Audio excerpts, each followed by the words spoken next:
est canadienne comme Céline Dion, mais elle réserve les paillettes à sa vie professionnelle, Julie Snyder.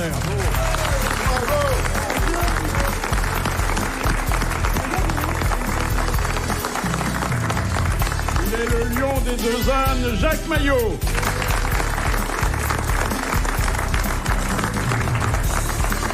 Lorsqu'il rentre chez lui en retard, il explique à sa femme qu'il a fait le tour de lui-même, Carlos.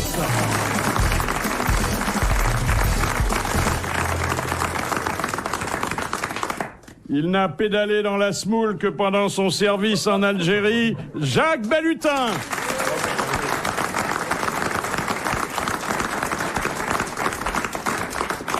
À chaque relâchement intestinal, il s'imagine concourir pour le vent des globes. Jean-Pierre Coff. Non, restez. Non, mon père Jean-Pierre. Il plaisantait. Elle est bonne celle-là. Ma mère, dont c'était l'anniversaire hier soir au restaurant, me dit « Mais c'est vrai que tu es malade ?» Alors je dis « Mais non, je vais très très bien. » Elle me dit « Mais parce qu'il paraît que Monsieur Bouvard se plaint toujours que tu ne vas pas bien, tu as des problèmes d'intestin. » Vous vous rendez compte, vous êtes en train d'affoler une vieille dame. Non. C'est lamentable. Alors, j'imagine que notre amie Julie Snyder a eu quelques problèmes pour franchir la frontière avec toutes ces épidémies de fièvre afteuse, de vaches folles. Non, ils m'ont laissé entrer parce que je suis végétarienne. Ah oui, oui, mais enfin, il se méfie aussi parce qu'on peut trimballer des virus sur soi au talon de ses chaussures. Mais pas les Canadiens, avec le froid qu'il fait là-bas, vous rigolez, Oui, attendez, ça, tout crève. Il fait moins 25. Hein. Quand je suis partie, il faisait moins 25. C'est pour ça qu'ils tremblent les moutons, il fait froid. Il paraît qu'au Canada, ils fouillent les bagages des touristes, ils examinent leurs chaussures, ils leur demandent leur provenance, leur destination. Enfin, il paraît qu'il y a un dispositif Donc c'est quand je vais retourner que je vais avoir des problèmes. de désinfection. Ah oui, il y a une dame qui me fait signe que oui ici. Oui. C'est vrai? Ça c'est rien, moi je suis allé à l'hôpital Georges Pompidou, ils m'ont mis en quarantaine pour ça. C'est très compliqué. Mais je crois qu'au service des urgences, tout le monde est en quarantaine. Il faut attendre 40 jours pour être traité. Oui. Attendez, vous avez vu les services des urgences, maintenant ils ferment les portes à clé. C'est pratique pour des urgences. Je vous trouve lamentable.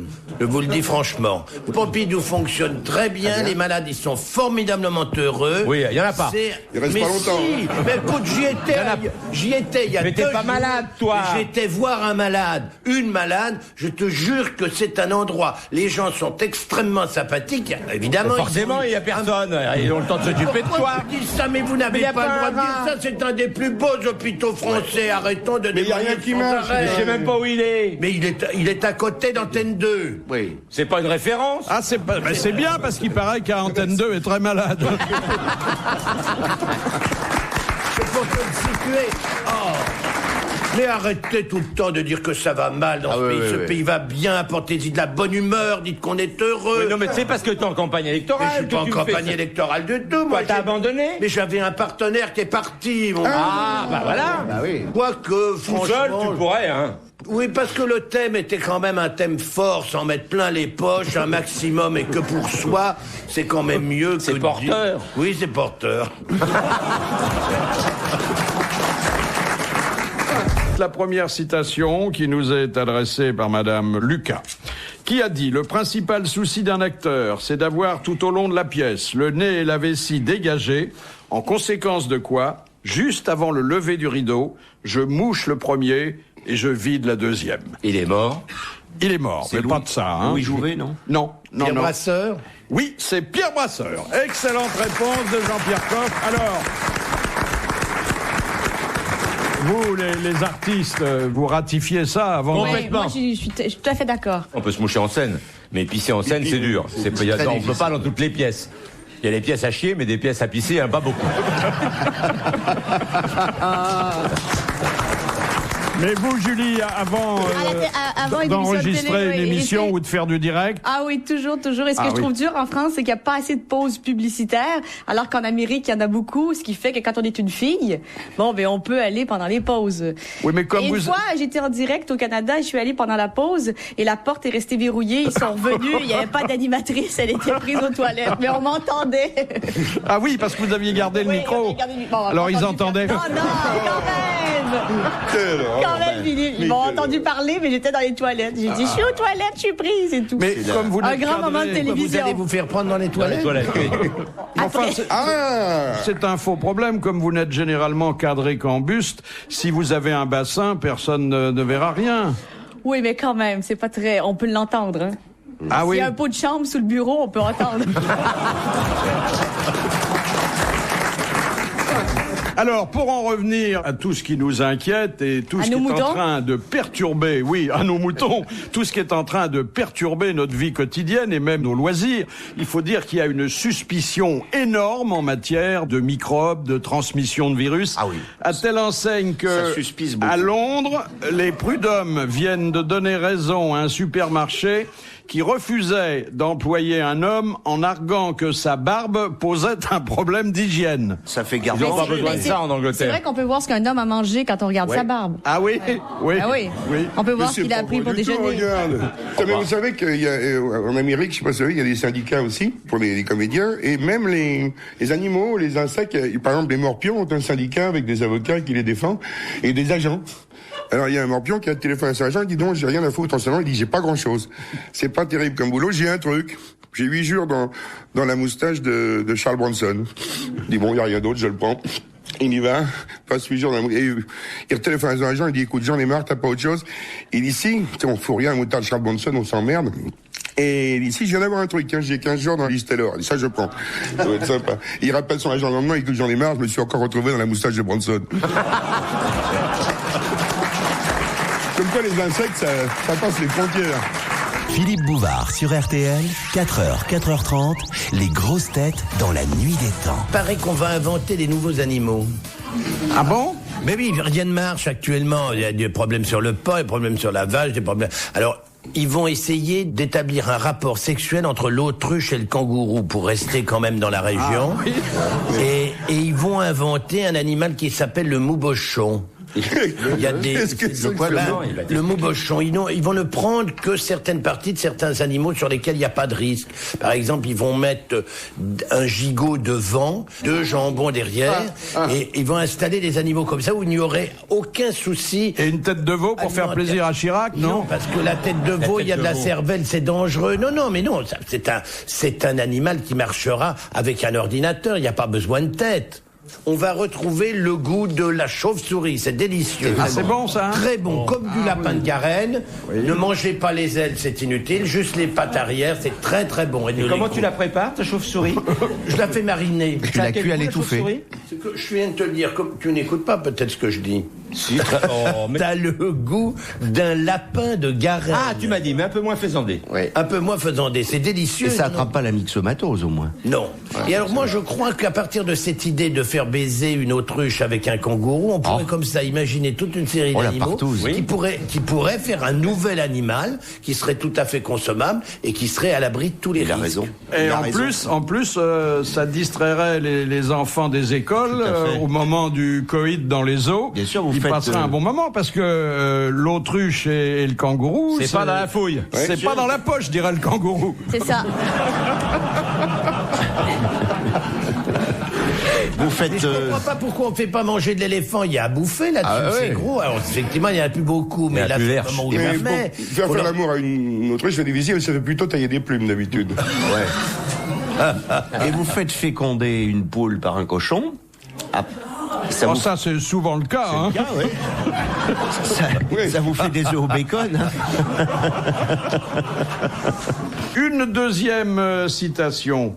C'est Madame Fontaine qui la propose, qui a dit « Tous ces gens qui n'ont pas de talent, que deviendraient-ils s'il n'existait pas tous ces gens qui n'ont pas de goût ?» C'est magnifique. Ah, Sacha c'est Guitry. magnifique, ça. Non, C'est. Vivant, mordu, mort. il est mort. Mordu. Il est obsédé par la vache folle. mordu. Mordu. Vivant, mordu. Est-ce que je peux mâchoire? Bon, français, mort quand? Alors, il était français, il a dû mourir une vingtaine d'années. Il est mort 20 ans. Et après, qu'est-ce qu'il a fait? Il est revenu? Non, Une mort lente. Vous savez, quand les gens sont morts, après, dans le meilleur des cas, on les cite de temps en temps aux grosses têtes, mais c'est tout. Hein. Il est mort il y a 20 ans. Il y a 20 ans. C'est un écrivain. Non, il n'est pas mort à 20 ans. Il y a 20 ans. Je sais pas, il faisait du théâtre. Il était romancier, certains de ses livres furent portés au cinéma, et c'était aussi un homme de radio. Francis Blanche. Non. Pierre Dac. Un homme de radio, et en même temps, il était répertorié comme écrivain catholique. Gut. Non. Oh non, tu n'es pas très Claudel. catholique, notre ami. Bernanos, il n'a pas fait de radio. Non, mais on l'a vu beaucoup ici. C'était un homme qui a exercé de grandes responsabilités Moroy. rue Bayard. Moroy, non. Non. Ah, vous avez la mémoire courte, hein. Ah oui. Mais Gaston, c'est pas Gaston. Non. Qui a fait toutes les traductions? Non. Non, il a été à l'antenne ici. Il n'était pas à l'antenne, il dirigeait la station. Oui, les programmes à l'époque où c'était Radio Luxembourg. Il a écrit sur Fernand Reynaud, sur Gaston Bonheur. Pas Gaston Bonheur? Non. Ah non. Non, c'est pas Sur celui-là. Viala, c'est pas celui-là. Non, je vois à qui vous pensez, Ouais. c'est pas celui-là. On voit, mais circuler, il n'y a rien à voir, hein, parce que les noms, il n'y en a pas beaucoup pour l'instant. Il est mort vraiment, vous dites? Ah bah oui. Je veux dire qu'en plus, il est même enterré dans votre souvenir, alors... Je connais pas ce mec, j'étais pas né. On lui doit d'ailleurs une très jolie pièce ou un roman, je ne sais plus, qui s'intitulait « Il est minuit, Dr Schweitzer », qui avait eu beaucoup de succès. Ils en ont même fait un film avec Pierre Freinet. Voilà. Bon, oui, écoutez... Ah bah laissez-nous encore un moment. Ah ben oui, bien sûr. Donnez-moi la première lettre de son nom. Gaston. J'étais pas né, moi, quand RTL était à ce moment-là. La première lettre de son nom. Oui. Ça nous en pas Vous grand-chose. donnez ses initiales. Oui. GC. Georges. Non. Gérard. Gaston. Non. Gilles. G. Là, vous pensiez à Gaston Bonheur. Hein, Oui, mais je l'ai dit On tout à pense à l'heure. Gaston Bonheur, mais il vit encore Gaston Bonheur, non? Non, il est mort. Ah, quelle horreur. Gérard. Non. G. Georges. Non, là, on t'en donne lamentablement. Et Madame Fontaine a bien mérité le mandat de 1000 francs que le facteur lui apportera s'il n'est pas en grève dans les 8 jours qui viennent. Car celui qui avait dit « Tous ces gens qui n'ont pas de talent, que deviendraient-ils s'il n'existait pas tous ces gens qui n'ont pas de coups ?» c'était Gilbert Cesbron. Ah, mais bien sûr. Ah, Chien perdu sans collier également, il avait écrit, non? Il n'a pas écrit Chien perdu sans collier? C'est pas lui? Si. Voilà, mais Oui, bien oui. sûr. Il est mort. Ah oui. Ah bah ça, j'aurais parié que non. Ah si, 16 points. De Gaulle aussi, hein. Oui, de Gaulle, je sais ça. On ne veut pas te faire de la peine. Ah, si. est-ce que vous vous souvenez du sous-marin américain qui avait prôné un bateau japonais? Il l'a carrément soulevé, oui. Oui, il avait soulevé, il y a eu 9 morts, et bon, on a fait une enquête, et on sait maintenant exactement ce qui s'est passé. Alors c'était des amateurs, non? Alors, Non, attends, c'est il important. y avait, oh non, c'est inouï, hein, mais il n'y a pas de quoi être fier. Il y avait à bord du sous-marin 16 civils qui avaient embarqué pour visiter le Oui, il sous-marin. s'amusait à piloter, enfin. Non, ça va pas jusque-là. Mais, comme ils étaient 16 et qu'il y a une salle à manger pour officiers qui est prévue pour 8 personnes, il a fallu faire 2 services. Ah oui, d'accord. Et donc, on a pris 45 minutes de retard, c'est le temps normal pour un repas à bord d'un sous-marin, un repas d'officier quand même, hein. Et ces 45 minutes, il a fallu les rattraper après. Et c'est pour ça que ensuite, le commandant a donné l'ordre de remonter très vite. Oh là. Mais on est remonté tellement vite qu'on n'a pas vu On n'a pas regardé qu'il y avait au-dessus. le bateau qui a été éperonné, qui a eu 9 morts, tout ça parce que là, il y avait une trop petite salle à manger pour les invités à bord du sous-marin américain.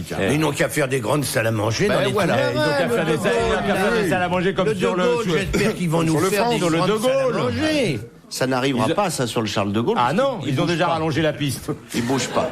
Ils ont rallongé la piste, ils vont rallonger la salle à manger. À mon avis, l'idéal sur le Charles de Gaulle, c'est de faire d'une guinguette sur le pont supérieur. Tout à fait. Tu vois, t'installes là un petit peu de verdure, comme de toute façon il reste taqué. Tout à fait. C'est pas la peine d'aller bêtement descendre bouffer à l'intérieur, alors qu'on peut faire ça au soleil. Toulon, c'est un endroit qui est plutôt sympathique. Ils mettent ça là, on met des tuyas, des petites saloperies comme ça, tout autour, et on sert à manger. Ou alors le mettre en en bout de piste à l'aéroport de Nice. Tu sais qu'ils veulent toujours prolonger la piste. Ça serait pas idiot. Ça, c'est une bonne idée. Les grosses têtes dans la nuit des temps sur RTL de 4h à 4h30. C'est le dernier rendez-vous avec vos grosses têtes dans la nuit des temps et cette émission du 7 mars 2001 avec autour de Philippe Bouvard ce jour-là, Jacques Maillot, Caralos, Jacques Balutin, Jean-Pierre Coff et Julie Snyder. Question pour Julie Snyder. C'est Monsieur Romer de Besançon qui en a eu l'initiative. Qu'est-ce qu'on appelle un closet queen? Un closet queen, c'est une toilette de reine. Une toilette de reine. De reine. Non, littéralement oui. Et en fait... Closet queen, ça devrait être ça si on traduit. Dans le langage des jeunes filles bien élevées comme vous, oui, mais dans le jargon des sexologues, ça désigne homosexuel, tout autre chose. Alors... truc exprès pour les drag queens? Alors non, c'est d'abord c'est quelqu'un, qui a des tendances homosexuelles, mais... Closette, fermée. Tu oses pas le dire. Non, il est honteux. Il est un peu honteux. Il est honteux de l'avouer. Alors, pourquoi ne l'avoue-t-il pas? Parce que c'est une honteuse. Parce qu'il est marié. Parce qu'il est marié. Parce qu'il est marié. C'est donc un homme marié qui a des pratiques homosexuelles, occasionnelles et clandestines. Et alors? Non, mais ça attendez. vaut un mot spécial, ça? Mais en quoi, closet queen, c'est en quoi? C'est en anglais? Dans quoi vous nous l'avez posé, là? C'est dans quoi qu'on dit ça? C'est pas au Canada, en tout cas. Non, moi, j'avais jamais entendu. Mais ce sont les sexologues du monde entier qui ont répertorié ce comportement sexuel. Closet queen. Closet Moi, je trouve queen. ça inouï. Ah bah oui. Et, voilà qui est gentiment dit. Bon. Mais on a eu, souvenez-vous, Vous êtes sûr qu'il fallait le dire? Non, mais il avait envie. Bah, écoutez, on avait vu un On article. ne dirait pas puisqu'on parle de ça. Moi, j'ai horreur qu'on tourne autour du pot. Comme ça. C'est bien le cas de dire. C'est bien sûr. Ça, c'est vrai. Il a horreur de tourner autour. Le closet queen, c'est quoi? Il interroge la petite Canadienne comme si vraiment elle savait ce que Pas du c'est. tout, c'est une expression anglo-saxonne, donc je me suis dit Mais oui, peut-être que peut-être que je la là-bas, connaissais. ça a la même acception que chez nous. Mais comment on appelle un homosexuel au Canada? Un homosexuel ou un gay. Ah non, il n'y a pas un mot spécial, je veux dire. Je veux dire, en anglais, il y a des mots, tu vois, Ouais, fruitcake. un mot moins gentil, c'est dire un fif. Un quoi? Un fif. Un fif. Oui. Mais le fif, il n'est F-I-F. que homosexuel ou bien il a une relation avec sa femme aussi? Non, il est que homosexuel. Ah, que homosexuel. Et puis vous avez l'homosexuel marié et qui fait très attention que sa femme ne le surprenne pas parce que il prend dans la garde-robe de sa femme de quoi s'habiller pour sortir le soir. Alors c'est ça le water closet, Le closet queen. le closet queen, c'est ça? Non, il n'est pas obligé. Le fait de causer c'est simplement parce qu'il est marié et Honteux. en même temps. Voilà. C'est tout. Ah, ça, c'est rigolo, oui. Ouais. Pique dans la garde-robe. Vous savez, vous pouvez remplacer. Pourquoi?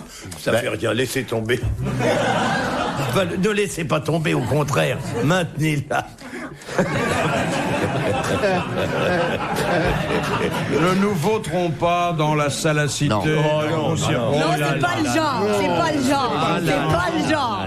Nous avons un rôle culturel à assumer. Et dans culturel, Ou dans la faucuterie, vous y serez très à l'aise. il y a Turel. Je suppose que parmi les homos aussi, il y a des faux culs. Question de Madame Dagnay Bizieux de Blois. Quel ethnologue s'est suffisamment intéressé à la cuisine pour publier les ouvrages suivants? Le cru et le cuit, du miel aux cendres et l'origine des manières de la table. Il est à l'Académie française. Oui. Ça, c'est un comble que j'ai un trou parce que je. C'est lamentable. Oh non, attends. Non, déjà, il l'a bien situé. Non, mais c'est vraiment, c'est une bêtise, c'est un trou de mémoire. C'est. Ah zut, ça me rendrait fou si je le trouvais pas. J'ai un trou. Là, franchement, je sais très bien qui c'est. Oui. Le cuit et le cru, évidemment. Buvez un peu, ça va vous Un revenir. anthropologue. Un petit indice. un anthropologue. Mais on ne connaît que lui, voyons. Oui, c'est drôle. Les gens dont on peut pas citer le nom, on connaît que. Non, mais oui, Et on bien l'a sûr, sur le je bout de suis la désolé, langue. Je sais qu'il est à l'Académie française. c'est un homme que je connais par cœur, pratiquement. Par cœur, là, vous allez peut-être un peu loin. Non, mais deux. Oh, puis merde. Eh ben, écoutez, nous avons au téléphone, comme tous les après-midi, le professeur Je sais tout, qui est lui-même académicien français, puisqu'il s'agit de Jean Dutour. Bonjour, Jean. Bonjour, mon petit, mais je veux pas que vous m'appeliez Monsieur Je sais tout. Je veux pas que vous m'appeliez Monsieur Je sais tout. Bon, alors... Vous m'appelez Monsieur Je ne sais rien, mais là, je sais par extraordinaire. Alors, qui est-ce? Ah bah, ça m'est vraiment difficile de vous le dire, parce que ça fait 20 ans que tous les jeudis, nous sommes camarades de pupitre. De pupitre? Il est à côté de moi. Ah, bah, dites donc. L'auteur du cru et du cuit. Ce cher homme. Alors, il est toujours aussi drôle, aussi amusant. Aussi... Quel âge a-t-il? Bon, bah, il est pas tout jeune, hein. On ne dit pas l'âge des gens, surtout à l'académie. Alors, dites son nom, ne vous faites pas prier. Il s'appelle, comment? Allons-y, on y va. On y va. Il s'appelle Claude Lévi-Strauss. Bravo! Mais oui! Et c'est un homme qui est très porté sur la gastronomie ou c'est un savoir... Non, pas du tout. C'est son livre Le cru et le cuit. C'est quand on a mangé cru et puis qu'on a fini par manger cuit. C'est toute une histoire anthropologique de l'humanité. Mais c'est pas l'homme à ramasser des recettes de cuisine. Du tout, voyons. C'est pas l'homme non plus à manger de la viande, à manger un beefsteak non cru, non cuit. Bon, en tout cas, grâce à vous, on a fait la lumière. Je dois dire que vous aviez déjà trouvé la 35e partie de la réponse, Jean-Pierre Coff, puisque vous aviez dit que c'est un académicien français. Et j'ai dit qu'il était anthropologue aussi. Ouais. Mais pas anthropophage. Merci Jean Dutour. Ah ben, tout à votre Merci service. Jean. Retrouvez les grosses têtes dans la nuit des temps à tout moment sur RTL.fr.